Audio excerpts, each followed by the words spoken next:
Good afternoon and welcome to the LAA Rally Roundup. We'll be filming this and uploading this evening, so if you're watching this uploaded, which clearly most of you will be, thank you very much for taking the time to watch it. So this is Sunday, it's 3 o'clock, it's bloody hot, it's bloody sunny, it's been baking today. It's also been one of the quieter days of the rally so far, mainly because the weather elsewhere in the UK has been Prop 90 pants, I think. So anyway, we're here with Steve Slater, the head, chief executive of the LAA, is that right? Correct. Chief executive of the LAA, excellent. We thought we'd grill him on the rally and how it has gone so far. So, Steve, do you want to just give us your version, then we'll ask you some questions? Yeah, certainly. Well, we're at 3 o'clock on the Sunday afternoon of an LAA rally. The sun's shining and I'm smiling. What could be than that? I don't have any official numbers for the aircraft arrivals, but it's certainly in the several hundreds, 600 to 700 perhaps over the course of the weekend.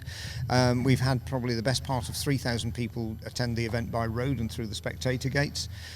We had a full group of aircraft on display, exhibitors, and our exhibitor marquees, which were specially modified to be open-sided for COVID, have worked perfectly. So it's been a win-win-win as far as I'm concerned, as far as the LAA members are concerned.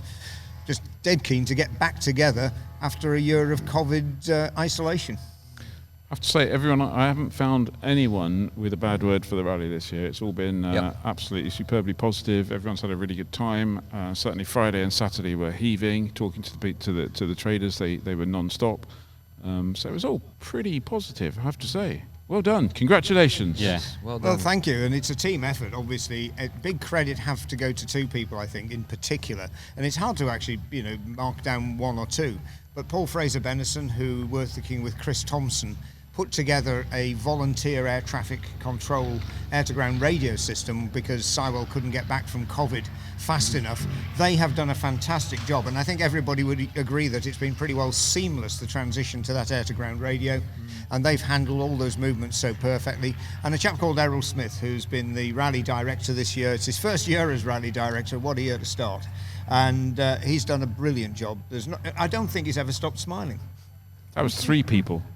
And my maths goes to pieces at 3 o'clock on a Sunday afternoon. It's the heat.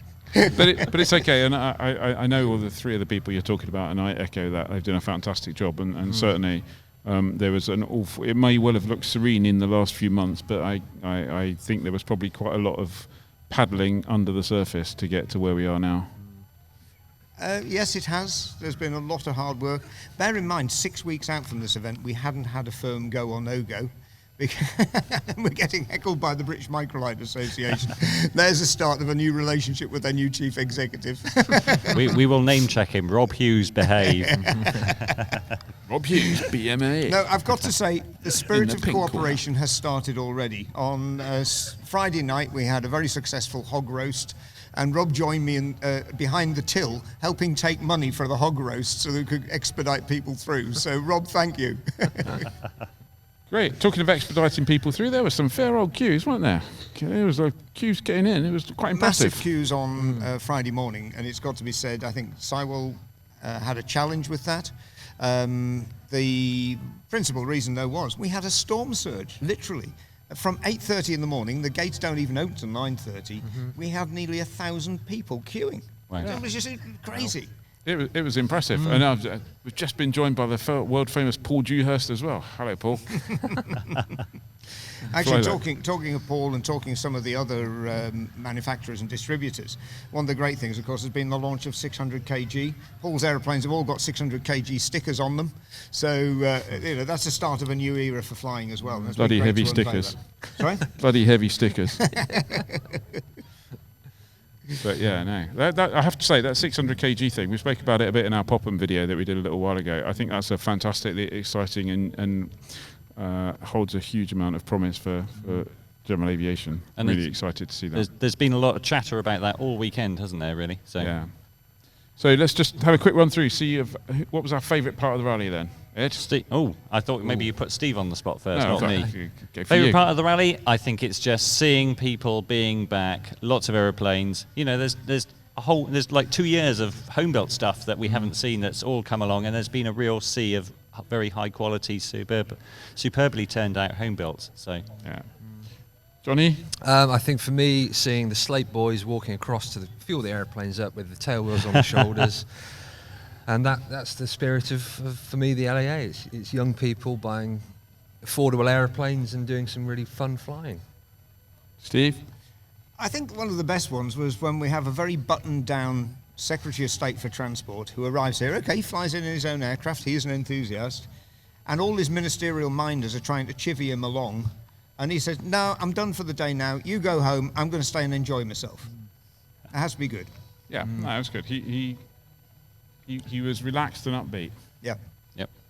Absolutely. And if you haven't seen it yet, there's an interview with Grant Shapps that we recorded yesterday that's on our YouTube channel. You can go and see what he had to say.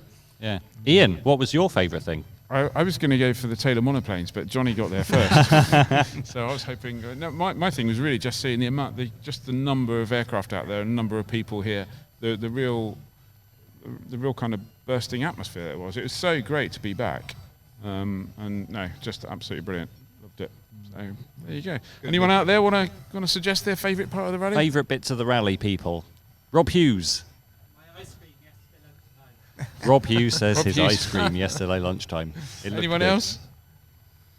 How about Martin Ferrid? Martin was one of our speakers at our Speakers Corner and had one of the biggest audiences. I think that could be a good thing. Martin, what's your favourite thing from the rally? I think the weather this time. It's got to be the weather because there's been a really good turnout, far better than we could have hoped for, especially on a 75th anniversary. Yeah. I'll go with the weather. Stonking weather. Weather is a good choice. We'll take the weather. How about you, Paul? Going around all my suppliers and negotiating Extra extra discounts. discounts from suppliers. Ah, I see how you Oh. work. The ghost of Christmas cheer or whatever it is. Excellent. And it Great. is the 75th anniversary, isn't it? Yeah. We've probably really forgot to mention that in amongst all the good stuff that's going on. But 75th has been a good year for you guys so far. You've got your Fly It Day coming up, haven't you? Tell us a little bit more about that. Yes, it's the 25th of October, if I've got my dates right, because bear in mind I've been standing in the sun too long. Too long, yeah. It is the 75th anniversary of the actual meeting that founded the original Ultralight Aircraft Association. And we're just saying, mark it in a very simple way. Get out your airplane and go flying. Tell us what your logbook entry is for that day. Tell us what you've done. We might do a few little awards and things like that. We might even get Flyer to throw in the odd subscription and things like that too. But yeah, just get out your airplane, spend our 75th anniversary day, book a day off work, go flying. So, October 25th. Yes, correct. Yeah, and I think there's a rain date or a weekend date for the people who have to work, isn't there? It's a little bit later. The Sunday, the 31st, which is also the Vintage Aircraft Club flying at Weston. Yep. We'll have an open house day on the 25th. Yep. But we'll also open our doors both to the Vintage Aircraft Club, who are having their AGM there, and also to anyone else who wants to fly in, come to Weston, and probably we'll have tea and bickies. So, as they say, save the date. And finally, if no one's got anything else, it just falls to me to say a very, very big thanks to our sponsors, Bose and Garmin. I know that everyone says that during the thing, but this really wouldn't have been possible without Bose and Garmin, and without their support, we would have been here, but we wouldn't be able to do this and all the other stuff and get out all the other videos we do. So thank you very much, Bose. Thank you very much, Garmin. Yeah. Thank you. And thank you very much, team. Yeah. Yeah, and And well Steve done, for guys. joining Yep. us. And Yeah. well done, Thank you, guys. Steve. Great. Thank you. Thank you very much. See you soon. Hey. Thanks for watching. If you enjoyed that, please give us a like, leave a comment and subscribe.